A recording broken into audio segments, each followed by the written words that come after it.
Information that I kind of found most significant about the town that I kind of like to learn about the most would be the different houses and the different buildings in Lacey that were notable to Lacey. They kind of blend in with the town now because there were so many houses built around it. And it's kind of cool when you drive by them and you see them every day, but you don't realize that other people will come through this town and be like, wow, look at that old building. But it's interesting how we walk past it every day and not too many people in the town think much of it. For a town to document what went on in its past is important so that you know why things are where they are or how things happened. And when we look at what's going on today and put it in perspective of what has led up to where we are today, I think it helps us all put things in perspective of what's truly important and where we want to go in the future. And then it's just interesting. If you don't know where you've come from, you won't be able to design where you're going. It's as simple as that. Simple as that. And this place is rich in history.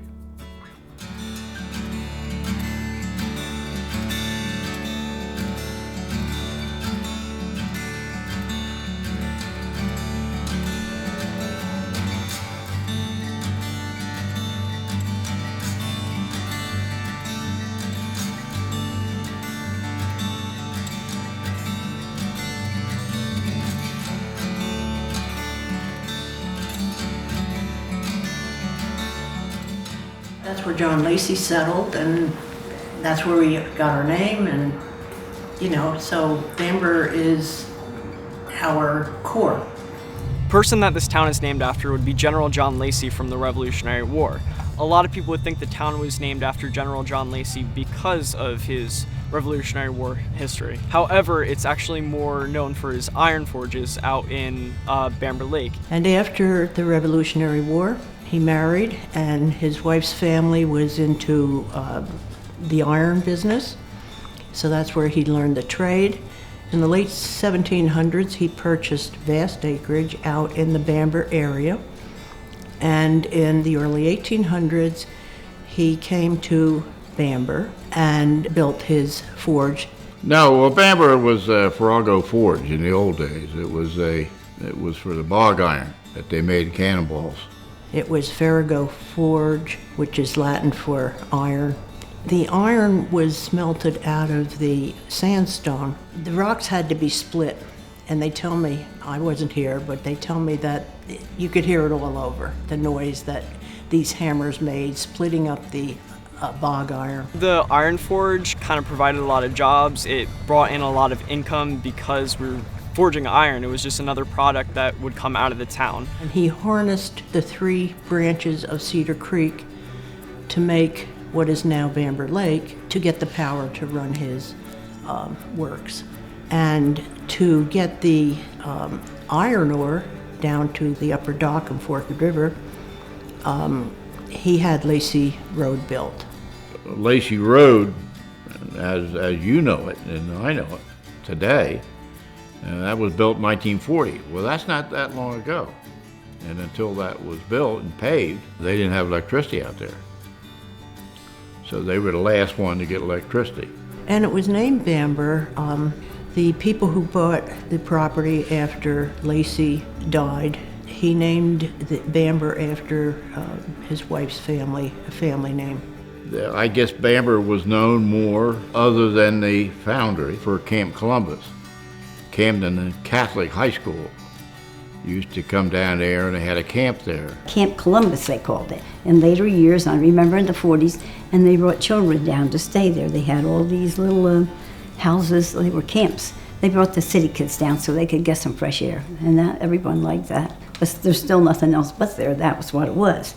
Camp Columbus, for them to get any food or anything, they had to go out of Bamber. I think what happened, the dam broke, the lake drained, and they probably didn't have the money to rebuild the dam, and so it sort of fizzled out. They had the peach orchard where all the women worked in the peach orchard, and they sold the peaches, and they took them into the city, and they brought the baskets back, and a lot of the women up there, they worked in that peach orchard. They existed for maybe 20 years, but the irrigation, electricity and irrigation, it would get so hot that the peaches couldn't survive. But that was once a beautiful area. There was a Tuckerton Railroad, so there was a railroad station out in Bamber. It ran from Camden to Tuckerton. We had 4 railroads here at one time. And that one was the Tuckerton Railroad, and the kids in Bamber went to high school in Mount Holly, but they went on the train, the Tuckerton Railroad, because there was no bus. You couldn't afford a bus to take them anywhere else. It did have a lot of things out there in the Camp Columbus, and they had lakes, which they still do have the lake, but I wouldn't want to swim in that lake. A lot of people do, but there's snakes up by, a lot of snakes up by where that bridge goes over. They hang out there around there, they're right around those things, but they always swam in there, so it didn't bother any of them, I guess. Well, there were a lot of woods roads, and they were old, routes, carriage routes, horse routes, and we would walk on those. The boys would buy an old junk river car for $25. They would cut it down and we would ride these woods roads all through the pines. We'd cross Lacey Road and all through the pine barrens. And at night, on a moonlit night, these sand roads were like, they were lit up, the white sand. It was just fun. But it was big for a while, but then of course Forked River took over and Bamber got left behind somehow. And there's quite a few people up there now, really quite a few people. It has become very active. But back when I was growing up, no, it was just snakes. But it's a nice little town, it's grown nice. But that was Bamber. Well, Cedar Creek, like I say, we lived in Forked River. Cedar Creek was up there. And it was a nice cold creek to go swimming in, like down here was the lakes, but that wasn't cold like Cedar Creek. We swam in the creek, Cedar Creek. It's ice cold, but it was beautiful. But I can't say I ever swam there, but the local harbor kids, that was their swimming hole, they like that.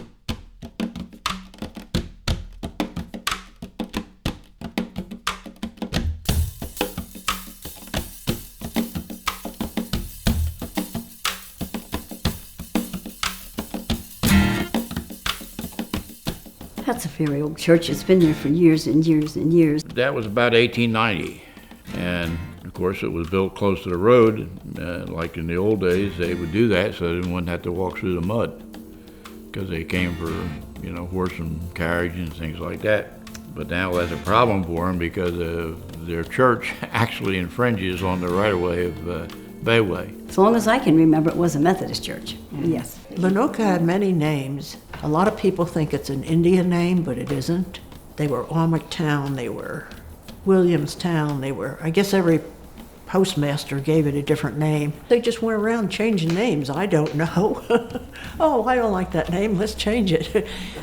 And back in the early part of the 1900s, Lenoka was called Cedar Creek. And the story goes, the way I heard it, was that there was another Cedar Creek down the way, and they wanted to denote Lenoka as Lenoka, or this village, Cedar Creek, as a separate named village. And Lane was the last name of the postmaster at that time, and he lived on Warren Avenue, and there were a lot of oaks around his house. And so they came up with the name Lane's Oaks, or Land of the Oaks.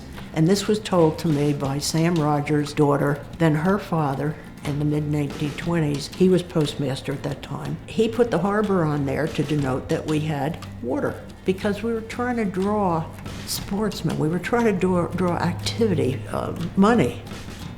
We had no money. Lenoka was always Lenoka, and we were always Forked River, but the kids that went to school with us, if they wanted to come to see us, they had to ride a bicycle down here, because you didn't ask your father or mother to bring you, because there was usually only one car in the family, and they used it for the husband to go to work.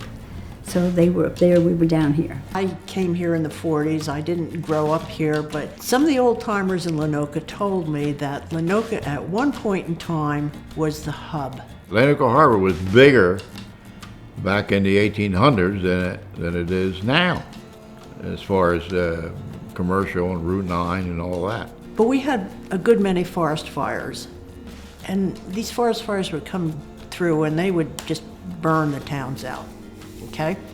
So the hotels, the last forest fire that Lenoka had burnt their bigger hotel, which was on the corner of Bayway. And on the other side, next to the firehouse, they were all burned out. There was a little hotel there. And then, and Lenoka Schoolhouse was built in 1857, before this schoolhouse was built. It was a little school, one-room school in the backwoods. They called it Rogers Woods, and it was right off of Route 9. Well, when I went, it was you would go here, and then 8th grade, 7th and 8th grade, you would go to Lenoka Harbor, then you would graduate and go to Tom River. Up where Hebrew Park is now. There was a family by the name of Brandy's that built a bungalow there. And Brandy's son and some of his friends wanted to have a goat farm and sell goat milk.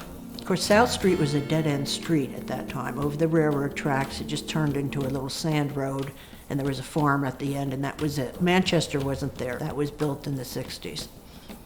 So anyway, they got these goats, and they had big silos and so on and so forth. And it turned out that the goat milk was 80 proof. So that was in 1954 that it was raided. I was still working in Toms River, and I had come home, and I see these 5-gallon cans wrapped around the utility poles. I said to my husband, "What's going on?" He said, he said, "The ABC's up there, they raided the goat farm." Nobody knew about it. I mean, how close can you live and not know about it? How it was picked up, I don't know. Whether somebody told or I don't know. They were milking the government out of a lot of money. As a teenager, we would take a rowboat out and we could get a dozen or so oysters out of Cedar Creek off of what is now Dolan Street. The end of Dolan Street used to go out to the creek. It was used for like getting a lot of oysters from the town. A lot of times on the different docks, like here at the bathing beach, a lot of fishermen would come in with nets or their boats, and they'd take in a lot of the oysters and bring them to the shops in town. I understand in reading some of the history that there was a movement way back at one point in time, and it was put on the ballot. They wanted to get rid of Lenoka, but it didn't work. Lenoka stayed part of Lacey Township.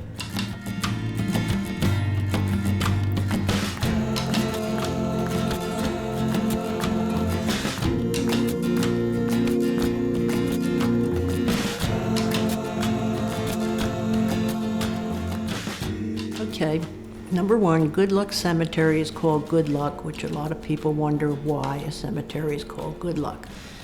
Originally, Lenoka was known as Cedar Creek and Good Luck. That the section from where Walmart is over to the boundary was known as Good Luck. Why, I don't know. That Potter's Church there, that's an old church. People go there and get married yet today. That was the first Universalist church in the United States, right up here in Lenoka Harbor.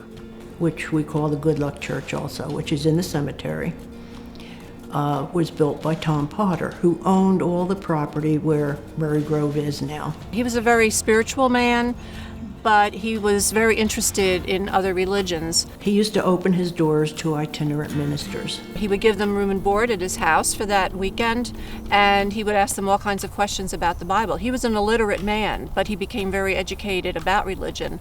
His wife got tired of it, and his wife, Mary, had pretty much told him to, if he wanted to continue this, to go build his own chapel, which he did. So he built a place, he built a chapel. He believed the Lord was a little softer than the hell and brimstone teachings of that era. He always believed in his heart when he heard about Universalism that there would be a preacher that would come along one day and would preach this universal message of love. And so he said he had a vision to build a meeting house which would be open to all religions, but he was awaiting the minister of his belief. Now, a lot of people in the area would kind of poke fun at him and say, why don't you give it to the Baptists or why don't you give it to the Methodists? And he said, no, you can use this building, but I am waiting for a Universalist minister. One day, unbeknownst to him, in England, a man by the name of John Murray was learning from other ministers that this universal message of love was more interesting and made a lot more sense to him. He was a minister in England, a Methodist minister. because he met up with some Universalist pilgrims and started preaching some of their doctrines in the Methodist Church, he was told to leave. He was so distraught and so despondent that he decided to just leave England and go to America, where, the land of opportunity. So he boarded a ship called the Hand in Hand for New York. He put off into Philadelphia. But they didn't stay there. They couldn't get rid of all of their cargo. So they came back and headed up Barnegat Bay. Sometimes the Barnegat Bay was known as one of the most treacherous waters because of all the sandbars. A lot of ships would get stuck, and if you were stuck during a storm or something, that could be bad and your ships could get wrecked. And a storm came up, and because of the westerly flow of the storm, it blew all the water out, and they ended up, stuck on a sandbar. And of course, these were sailing ships, no engines, so he couldn't get off until the wind shifted. So they were marooned there. And Murray was sent ashore for supplies. He got on this land here, and he was traveling through the woods, and he saw a woman who had a whole basket full of fish, and he said, "Could I please get some of that fish from you? We have some sailors on board," and he gave her the story. She said, "I'm sorry, sir, this is all that I have for my family, but if you go to Thomas Potter, he will give you fish, and he'll give you lodging, too." Well, John Murray never heard of anything like this, but sure enough, he met Thomas Potter. And in talking, Tom said, "You're the minister the Lord sent me." And he says, No. As soon as the water rises and our ship is ready to go, I'm out of here. And Potter convinced Murray, if the winds did not shift by Sunday, to preach a service in his meeting house. So John Murray stayed the whole week, every day. He prayed to God, "Please get me out of this. I cannot do this preaching anymore." And every day, the ship stayed stuck on the sandbar. So finally, John Murray said, "Okay, I'll do it." So they came to the chapel, and he preached. And Thomas Potter sat in the front row with tears pouring down his eyes, not just because it was a beautiful sermon, but because he was so relieved that his neighbors weren't going to think him a big fool. So the first Universalist service in America was preached in that little meeting house. John Murray's sermon here was quite lengthy, over 3 hours. And Universalist ministers are known for talking very passionately without a script and without a text. And then, of course, as miracles always happen, the water started to rise again, the wind shifted, the water rose. John Murray went out to the bay, he got on the ship, and he sailed away back to New York. He made such headway in spreading the Universalist message. Not so much here, but he went up to New England. And then Potter left the church in his will to Murray, but Murray was up in Massachusetts, and he didn't learn of the bequeath, and then Murray died without accepting the bequeath. So Potter's heirs sold it to the Methodists in the 1800s, and the last service there was in 1905, I believe. Farming was a big industry here. All the farms were from the highway down, or the Old Shore Road down to the bay. Well, just about every area east of the railroad, they were farms. We just took it for granted. They were always there. It was beautiful. I mean, and they were nice farms. The most famous that you would hear about is the Gray Farm. A farmer by the name of Harry Gray farmed the land. He lived in the old Potter house. And that's right behind the cemetery. And he would grow corn, tomatoes, and sell them out on the highway. It's like a farmer's market on a truck. When I was about 11 years old, and me and not a lot of other kids from Anoka and all over, we would pick tomatoes for Harry Gray, and they were peach baskets, and we got paid 10 cents a basket. And we thought that was great. He sold them to Campbell Soup.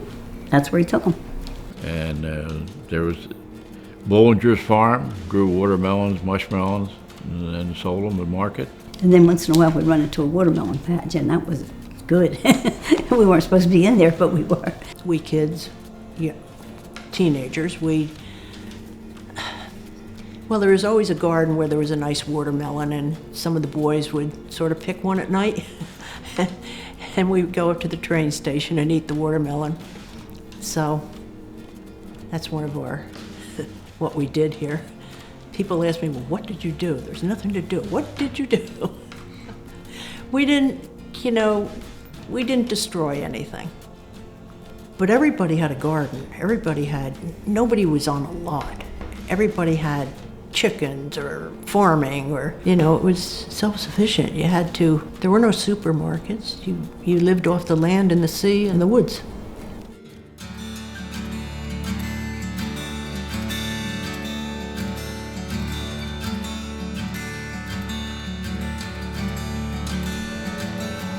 The rail trail and the train line that used to be here, there used to be a station kind of behind the old schoolhouse. There was also a water mill, but many people throughout the town used that for transportation from going way down south all the way through town and going way up north. It ran from Barney to Jersey City. It went up 6 o'clock in the morning, came down 6 o'clock at night, and on Sundays came down midday. We'd go sit and watch the late train. We'd go over and sit and watch the Sunday train come in, the late train, and that was another thing. You had to be home when the late train whistle blew, and that was as it got dark. 20 minutes to 8, everybody had to be in the house because the whistle blew. That's when your time was to come home. My husband and I would follow the train down to Barnegat, and the engine would be put on the turnstile, and it was a wooden stile that you physically turned, so he would go out there and help him turn it. And then the engine would face north. Sometimes when I would stay at high school, I would come home on that late train. If I had something I was going to do, I'd come home on a late train. You heard the train, you knew what time it was. There might be some complaints about it now because, of course, they had to whistle every time they came to a street. We made a lot of good friends through people coming down from the city. We made a lot of good friends. They were nice people, really nice people. There were a lot of people who came for a whole summer. Children were out of school. It was a lovely playground for everybody who was here and using the facilities of the community. It was heaven. We used to wait for it, and then we would, of course, they would come down. It was hot. And they couldn't put their feet on the road, the tar, because it was so hot, and they weren't used to that. But we were used to it, so we would walk down the road, and they would say, how can you walk like that? Of course, our feet were killing us in the beginning, but we would let on to them. But we always walked barefoot. We never put on shoes till the summer was over and school started. But we never wore shoes in the summer. But then they got used to it too when they were here a while, and they thought they were great. As a cross-country runner, I run on the rail trail a lot, so it's kind of cool. It's almost like you're running with history. You're kind of running with the train that passed by beforehand.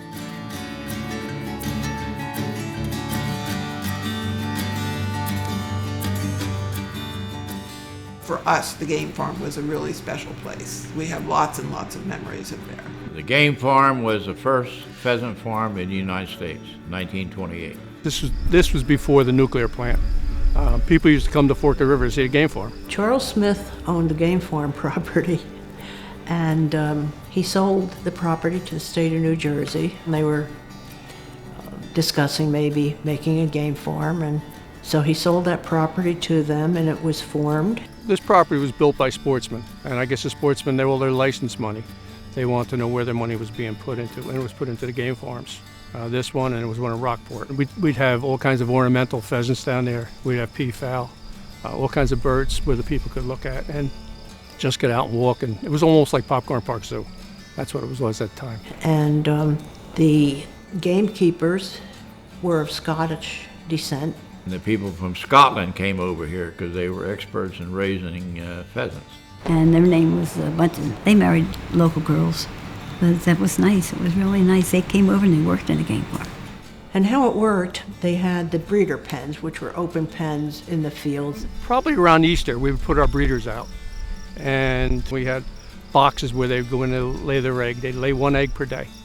And each day, it was the responsibility of the farmer, which we were called farmers at the time, was to go out and harvest those eggs. You would have to gather the eggs during the laying season, rain or shine, holidays. Those eggs were taken down to the hatchery. We would get all the eggs together, maybe 3,000 eggs. We would candle them all. We'd find all the eggs that were fertilized. We'd put them in a separate tray, and then we'd put them in an incubator.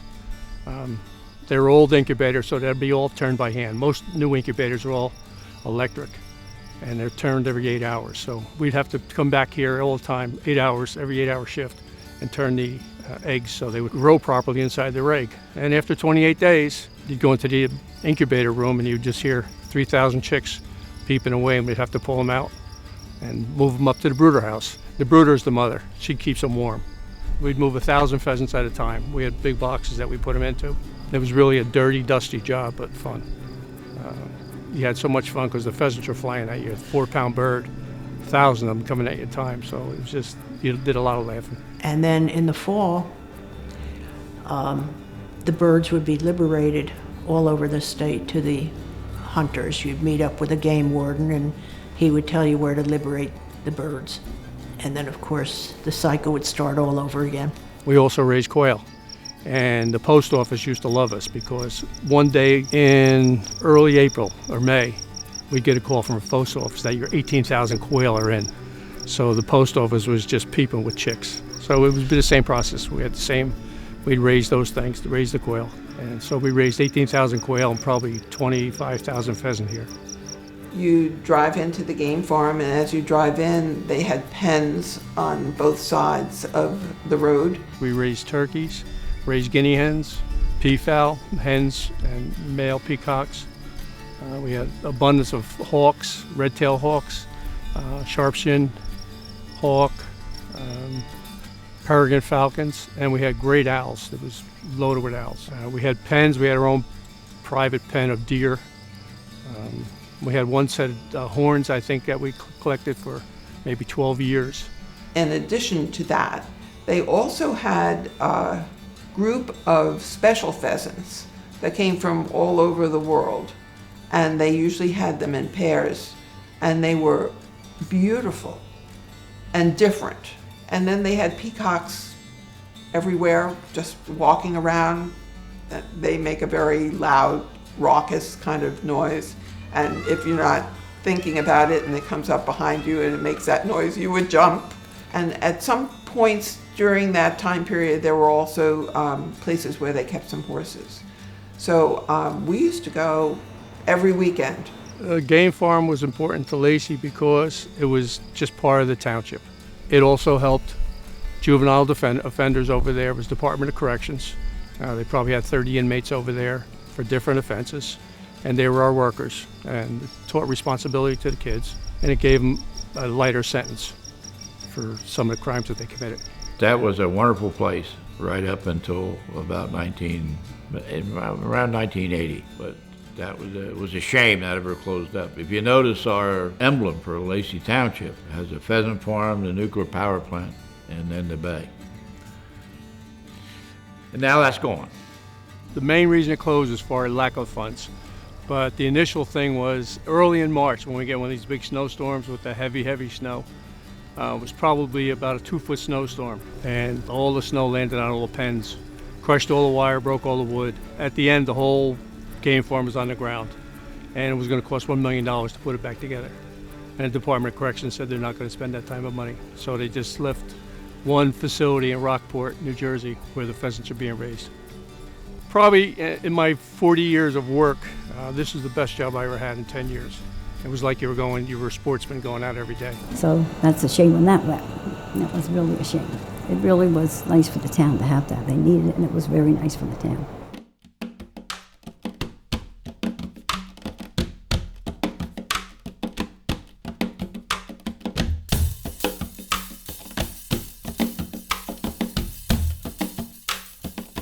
The Captain's Inn was not originally a restaurant. It wasn't built to be a restaurant. It was built as a building attached to the hotel, the Eno's Hotel, that was next door to it. The Captain's Inn was Eno's Riverside Hotel and Casino for many years, the Eno family had it for about 40, 50 years. The Enos purchased it back in the early years, and they built what's now Captain's Inn. That was the casino. They played cards. They gambled there.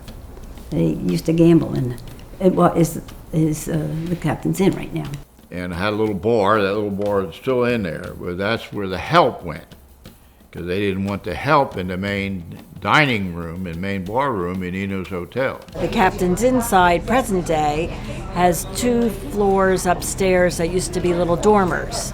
So those folks that were not good enough for the hotel, the nanny, the horseman, the sea captains, they stayed here. Behind the inn were all the gardens. They grew their own food.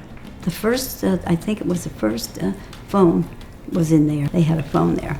It was Mamie Eno, I think, running the phone company in there. Mm-hmm. You could come down on the train, then take a horse and buggy down to Eno's Hotel, stay there, eat there, and then go out on boats that were parked right out in front. There was a fire in the hotel, and which was on the next adjoining property. And that burned down in 1953. That went down in the fire. Times were not great, so it wasn't rebuilt. So the restaurant was moved over to the casino, to where it is now, and renamed the Captain's Inn. And it has been the Captain's Inn maybe for 65 years. So anyone, particularly anyone with a boat, would know the place. Even though it's Forked River, it may not be the biggest star on the map. It's very well situated. There's not that many places you can go to by the same name for that many years and pull up on your way north and south. That was always well known. It always filled up, and all the captains, well, people that was going out in the bay the next day, they would stay there and they would go across the street where the captains were, and the boats were waiting for them, and it was made it easier, you know. It was a pretty well-known place on the waterway, and this area was very popular for hunting, fishing, and running a little liquor during Prohibition in the Garvey boats coming up the flats. During the Depression, there was smuggling from the ships at sea. They would ship into the smaller boats, and then they would unload along the shore here. Babe Ruth slept here. A lot of famous people came. He would like to kind of go to a quiet place, which Lacey at the time was. It wasn't a city, it was very historical, very secluded, and basically he'd come here and he'd like to go fishing because we have all the ponds, we're right down by the bay. He'd also like to go hunting by the game farm and the town in general. To me, the Captain's Inn is probably the best restaurant we have in town. That was our great work spot in town. Every kid that's worked in the Captain's Inn has probably graduated Lacey High School or Central Regional High School. And most of the kids, that's where they got their first start. It really gave a lot of people work.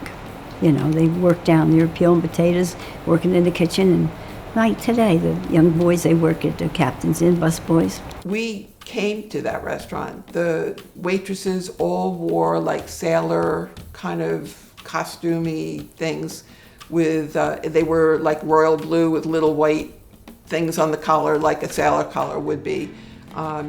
They wore stars for how many years they had worked there. They were devoted, really. People were there for a very long time. Well, I have menus back. It used to be, you know, a martini was 25 cents. A complete steak dinner, was $1.29. We don't put those menus up because while they're adorable, they're cute. I could just hear, let's roll back the prices, A lot of restaurants need to refurbish every 2-3 years and, modernize, make it slick, make the right colors and all that. The nice part about the Captain's Inn is most of my clientele, whether they're old or young, whether they're bringing their kids, whether they worked here, they walk in and they go, oh, you see the fish, you see that. The nostalgia part has to stay. So while we modernize, it's not the kind of place where you have to change the pictures on the walls and mirrors and curtains. So in that respect, it's charming, and people, they're forever coming back to tell me they worked here, and I worked here many years, so half of them I know, or to tell me that they were here in a storm, or they ate here, do you still have this or that? It's very cool to work in a place with that kind of history and be part of it. Everybody came down here. Everybody came from all over New York, Philadelphia, all over. Mm-hmm. Then they had a little houseboat, John Horner's it was at first. He would have everything made for breakfast or clam chowder. They love these clam chowder when they come in at night.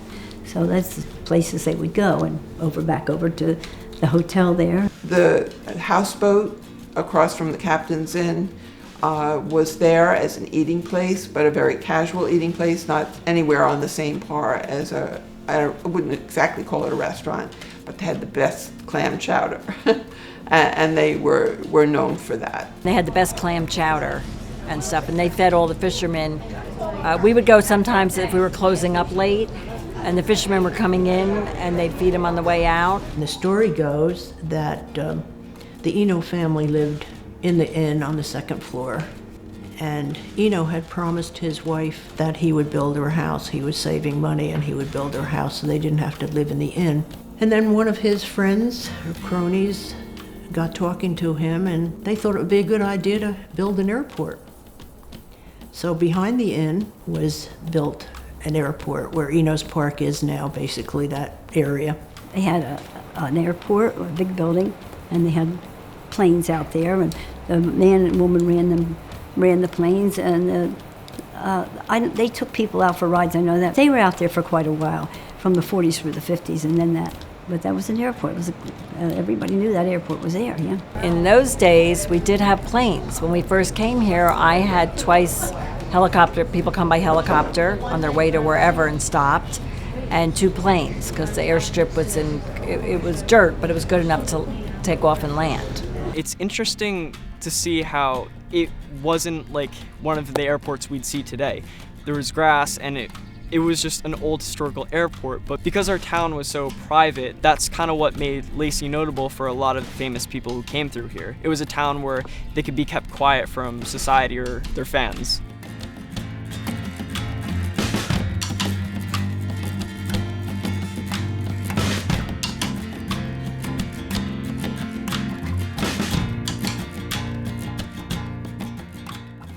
Forked River always had a little more.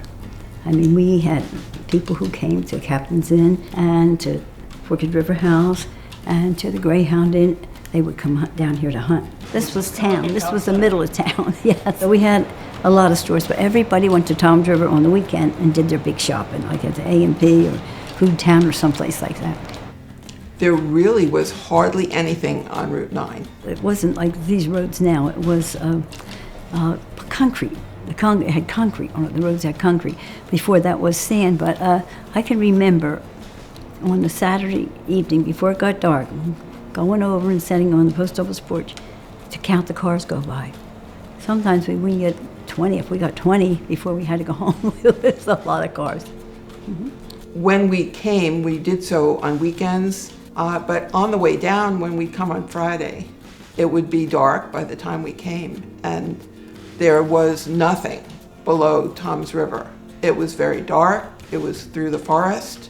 Coming into town on Lacey Road, you almost got to the corner of Route 9 before you saw anything lit. And then, of course, the blinker light was especially on a day when it was foggy, the blinker light was your key. You had approached Route 9.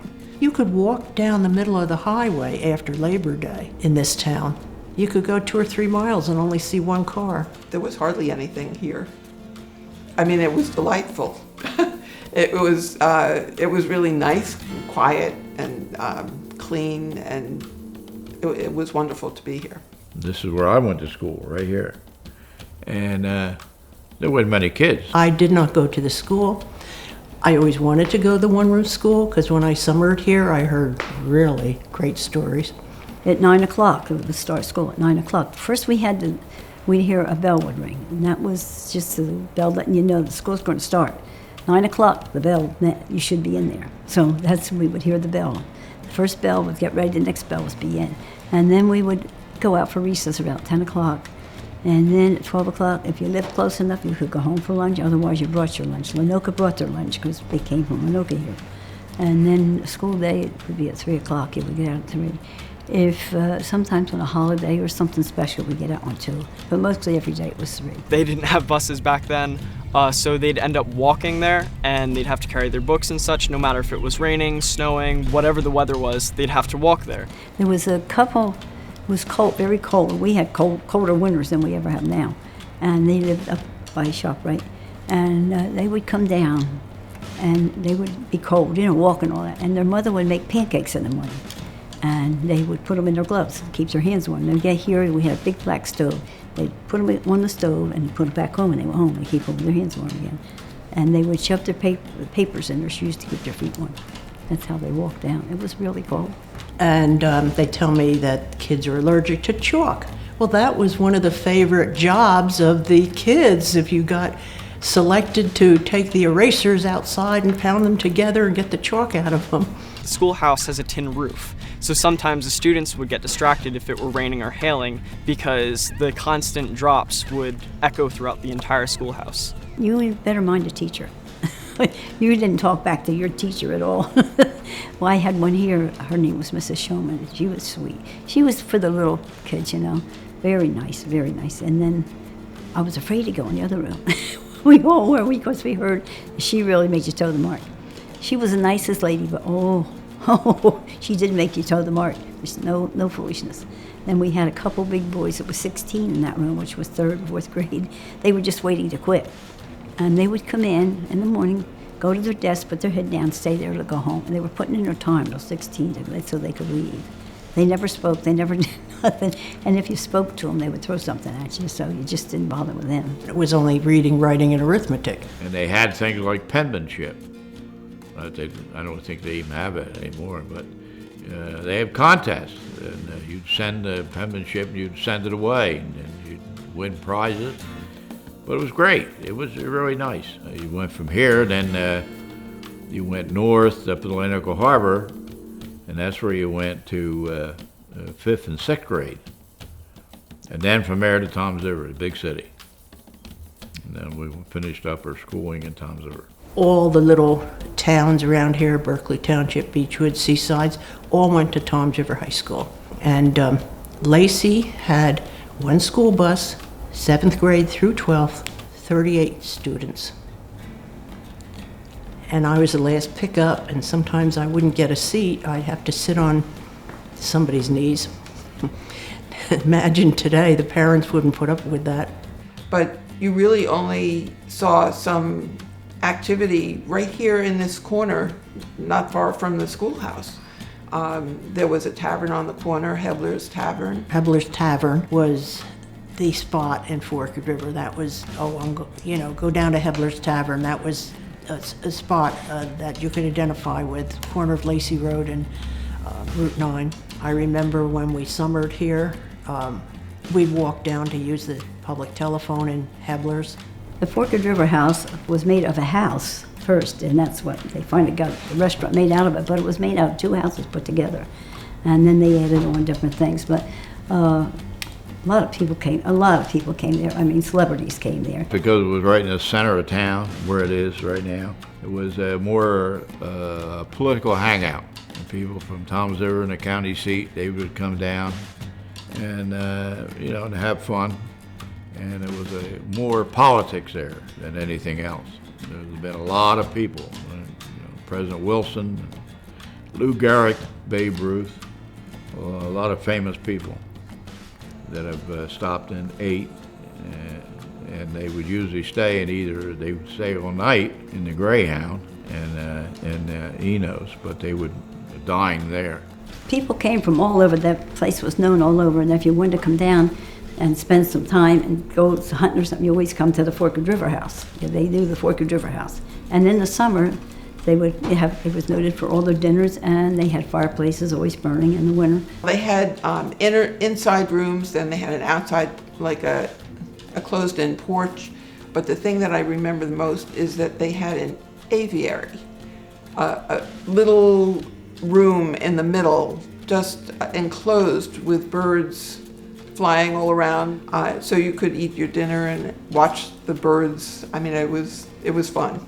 They used to hang deer up right outside, right out in front of the building. You imagine doing that today? A lot of celebrities came to the Forked River House, and they would stay there, and then they would go deer hunting, and same way with the Greyhound. And that was a famous old hotel. That was a stop-off point for people going to Atlantic City. They would stay there and eat, and they had music there and a big dance floor. And they had a lot of fun. They used to have great dances down there, and in the early 40s, they had buses come down from Newark and all over, and they would have dinners there, and they would sell pieces of land. I think you got a dinner and a piece of land for so much or something like that. Anyway, that's how Barney Pines got started. On the back side of the lot, they had a movie theater. And it was the first movie theater, and the only, and we never had one again. That was the only movie theater in town. It was it, and a lot of those, they weren't talkies, they were the old silent films. But you could go there, and for 5 cents, you could see a film.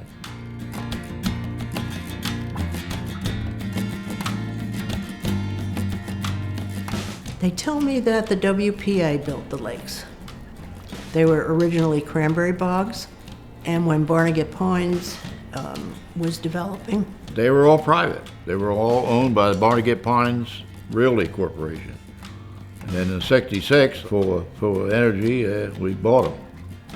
We bought every park that they had and turned them into township hands. That's how the recreation department started, and the beach patrol. And then in the 50s, they had a lot of lifeguards, which we didn't have. And it was very nice. They kept it clean, and everybody went to them. People come down to go to them, but all the people that come down in the city, they came down for the lakes to go swimming. They had their bungalows in the pines. We used all lakes. Growing up, I used every one of the lakes. We go from one to the other. They were great. Lovely, clear, beautiful cedar water. A little red. You didn't want to have a white bathing suit because before you knew it, the bathing suit was red. But we enjoyed the lakes as well as we did swimming in the bay or the ocean, which was, of course, a little bit of a ride away. And some people had those little boats they took out with the sails on them and go one all over the lakes. Back when we first had them, we had cabanas there and slides and everything and rafts. But I think that was the nicest thing, where people could come and enjoy themselves.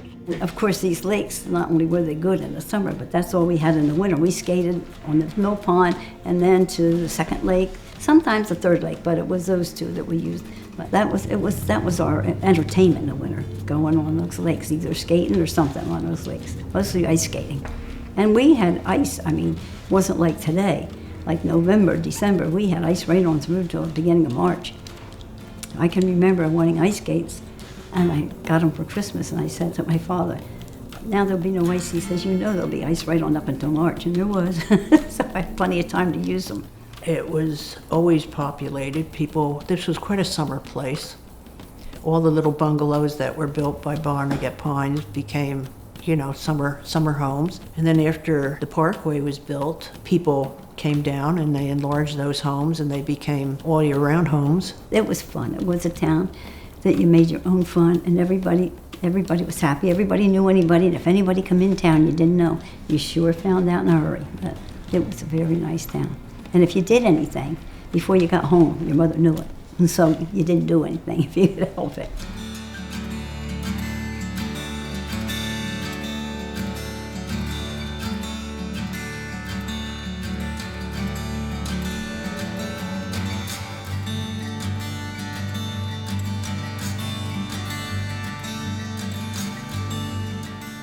The State Marina for a long time, it was a little creek. They didn't have it dredged out yet or anything. It was just a little creek that ran through there.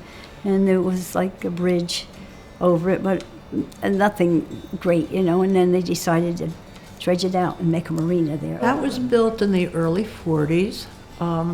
Lacey Township owned a piece of property on LBI, and some people say there was a trade-off. If we gave the property to the state, they would build the marina here, but LBI ended up with the property, we ended up with the marina. And it was originally just a little stream, and it was enlarged to make the basin. And that's when they started making all their money. That's when they put the boats in the state marina. They had party boats in there, and they did moonlight sails on the boats, and they took them to Seaside, and a lot of stuff went on then. The marina was always set up kind of with slips for bigger boats, little boats, or whatever, in separate places. Oh, well, this was great here. My father had a party boat. My grandfather, all the men had party boats. And all their boats were named, and they would wait at night. You didn't dare answer the phone because they would call people from the city and all over. In fact, Dick Clark come down, and he hired a party boat, and all the girls couldn't wait to get down to the dock because he hired a party boat, and they were waiting for him to come in. But they would go fishing, pay them for the day, and that's how they made their living in the summer. We had so many fish here at that time. that when they caught what they wanted of the fish, the party that came, they would throw them out on the dock when they come in for everybody to come down. People would go down and pick up what kind of fish. They had bonita, they had flounder, they had fluke, and take it home for supper and cook it because nobody, they had enough. They didn't want it anymore, so they just left them out there. Party boats were all lined up there. It'd be about 15, 20 party boats. And it was a big industry here at that time. It was the industry, period. The party boats would all dock in the marina, and they would run parties out of there. They docked all along the Forked River, down by where the pavilion is, across from Captain's Inn. That was township dock sites. And those boats that were at that dock were fishing boats, fishing captains who took people out for hire or went themselves and caught fish, brought them back for the restaurants or for the people in town, sold them to the market. Eventually, there were people who sold them to the markets in New York or Philadelphia. I mean, it wasn't just for local food and use, but that was a very busy little harbor area. And that's how these hotels thrive, because the fishermen would come down on the train, they would lodge in the hotels, they would go fishing. It was always fun to watch the fishermen come in, whether they were fishing for fun or for trade. And we were part of that group, but we had a personal dock at a house. So the same thing happened at a street with a lagoon. Everybody would hang around and wait to see what you caught and chitter-chatter about where the best fishing was and who did the catching and any fish stories. And there was always a fish story. And that happens to this day. I mean, we still live on a lagoon, we still have a boat, and we still have people gathering as soon as the boat comes in. I think it is the nature of people who are interested in living here to want to know all the things that are going on, and they are happy to see you catch it. They commiserate with you if you didn't. So it's usually a happy time.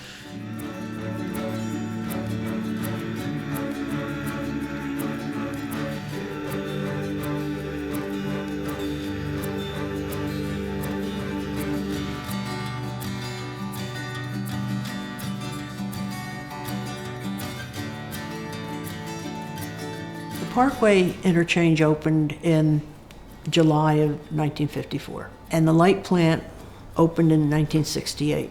Kind of like the iron forges, it provided a lot of jobs for the town, but also the benefit of the Parkway was a lot of tourists could come down now and had easy access instead of taking Route 9, which sometimes took forever. But the Parkway made the traffic flow a lot smoother. Everybody had to come down Route 9. It took a long time to get down. Now you got the Parkway, they can jump on there down here in no time, but that really did it. When the Parkway came and the plant opened, that was it. And it made it easy for people to commute. Cities were becoming crowded. They wanted a better life for the family and their children. So people were moving down here, and they were commuting back and forth because it was easy on the Parkway. When I grew up here, it was 850 people here when I was a kid. 850. Now you got 27,000. An explosion of population here in this area. There was a continuous development, new homes going up all the time. We were getting gross receipts from the light plant, so our taxes were nil. And because of the low taxes, I believe every developer in North Jersey stood on a street corner and says, come on down to Lacey. Of course, the people who came to work were using the hotels. It was a very prosperous time. The town grew. We were able to build schools. We were able to do a lot because we had the money. It was great for me. I was a young mayor. Hell, we built the town hall. We built the parks. We bought up all these lakes and everything and fixed them up. And then we built the school system. So it was fun for me.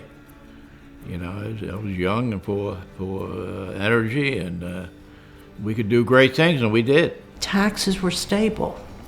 Property was cheap. Then the taxes rose.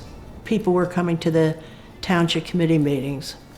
We want fences, we want this, we want this, we want a police department, we want, So yes, it did change us. We started to grow. That was it. That was Lacey Township. A lot of things went then. But it made it fast, and they all started coming down. We had the plant, and we had the Parkway to get them here, and people got jobs down here. And it changed it altogether. Altogether. The plant and the Parkway changed this town completely. Very quickly, very quickly. It really changed everything that we knew. Changed what we knew and how we lived. Everything changed. I think people should know what went on in the past. And I hope I don't bore some of these people, but I tell them in my lifetime, so much has happened. And in your lifetime, so much is happening. A lot of things are gone now that most of the children will never remember unless somebody's here to tell them, or there is something documented for them to know about. Everyone told me I was a child, naive and young, couldn't run that mile. But as I stand here, wiser and strong, you finally see why I chose to write this song. And what I know now is that I can't. If you don't know where you've come from, you won't be able to design where you're going. It's as simple as that. Simple as that. And this place is rich in history. It's where I was born. I'm coming home. I'm coming home. I'm coming home. I'm coming home. I'm coming home.